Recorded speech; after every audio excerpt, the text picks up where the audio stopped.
programa de mediação do SHUD é um programa amplo, pensado com e para públicos diversos. Não só para o público escolar, mas para todas as pessoas que queiram participar, entrar no SHUD e fazer parte das conversas, dos debates e da vida do Centro Humberto Delgado, mas também da aldeia do Boquilô, onde o Centro Humberto Delgado se situa. O SHUD nasce da requalificação de forma nova de pensar esta casa, que foi construída neste conjunto arquitetónico nos anos 90 e nasce de uma nova maneira de observar este espaço museológico. Então, quisemos neste espaço dar voz, sobretudo esse é o grande mote do SHUD e o grande mote da programação e desta programação de mediação cultural do SHUD, é dar voz a todas as pessoas que estiveram na resistência e na oposição à ditadura em Portugal, mas também a todas as pessoas que o fizeram e o fazem todos os dias em Portugal e noutras geografias. Uma das formas mais ativas de trazermos as conversas a este lugar e de fazermos acontecer o debate de ideias é utilizando o método das rodas de conversa.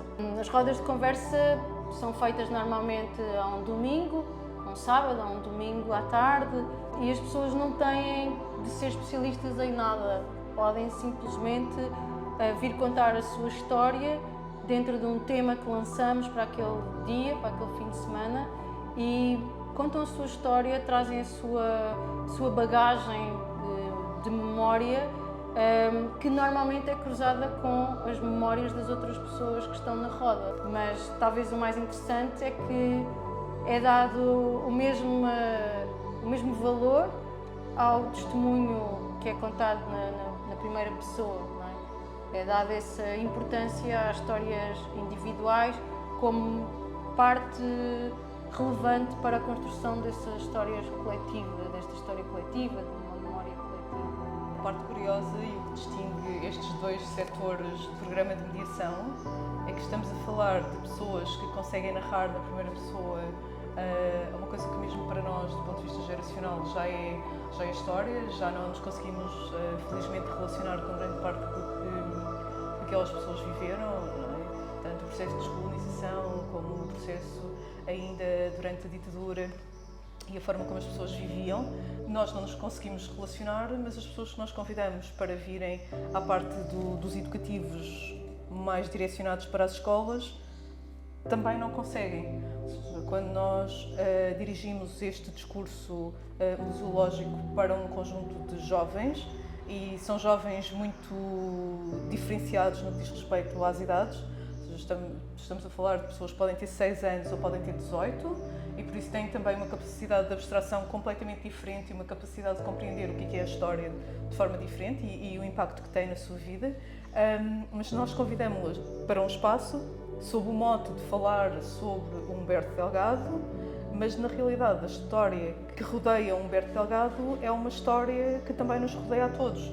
Então nós conseguimos pegar no Humberto Delgado, passar para os direitos humanos, passar para o internacionalismo, passar para um país que vivia fechado sobre si próprio, o que eram os direitos e a falta de direitos. Então temos uma enorme amálgama de temas que podem ser tratados de forma muito diversa.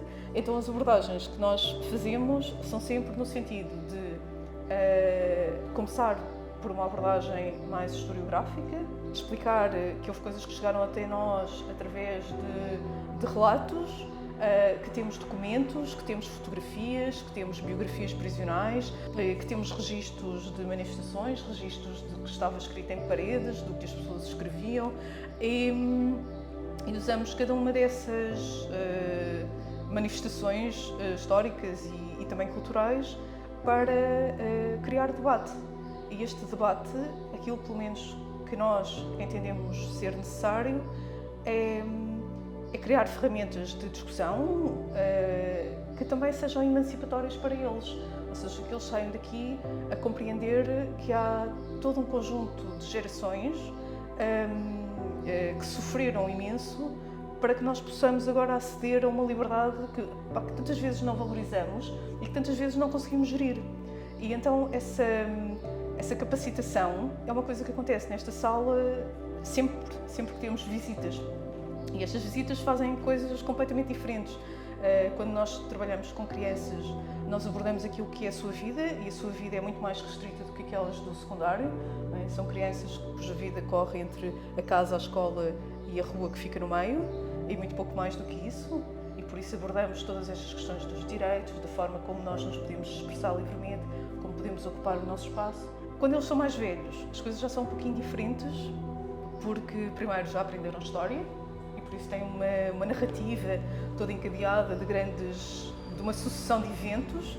E quando nós explicamos, como a Margarida estava a explicar, que nós passamos de uma casa memorial para o Centro Humberto Delgado, nós deslocamos a ideia do protagonista da história para uma comunidade que faz a história e que sente a história, que vive a história e que faz com que ela aconteça.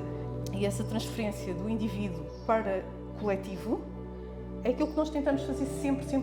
Nós temos algumas atividades que são individuais, não é? Como aquelas mensagens para o passado, em que dizemos às pessoas que vai correr tudo bem e que a ditadura não é eterna.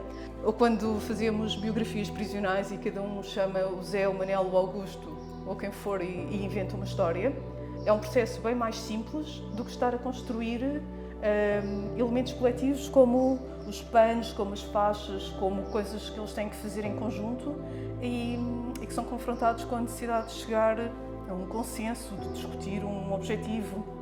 E esse processo de construção, não de personalidade, mas de uma abordagem, é aquilo que nós tentamos fazer sempre.